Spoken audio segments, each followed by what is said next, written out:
Hello everyone ए very good evening मोर आ गोटे mini blog को मु समस्त को वेलकम करुच्ची। तो थंबनेल देखिकी समस्ते जानी जाइथिबे मु आज कुआडे जाउछी।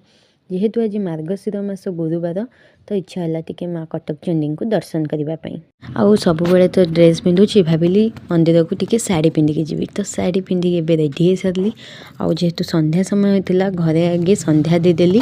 समस्ते कहती घरे झुणा धूप बुलाइवा द्वारा घरे थिबा समस्त नकारात्मक शक्ति बाहर को पलांती घरे सब बेले शांति बजाय रहे। देन घरे संध्या दे सारा पर आम आसिलु स्वीट को नापी आउ स्वीटी मु आ मो झी आम मिसिकी गलु चंडी मंदिर माँ कटक चंडी को दर्शन करने।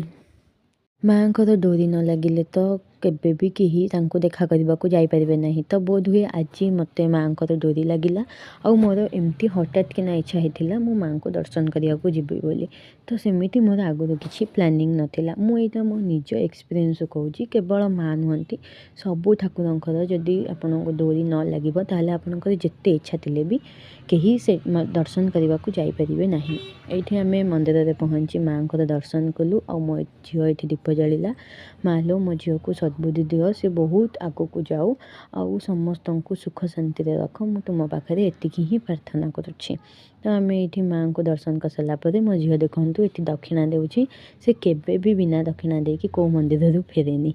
तो आम ये माँ को बहुत सुंदर दर्शन कलु आ मन को बहुत ही शांति मिलला।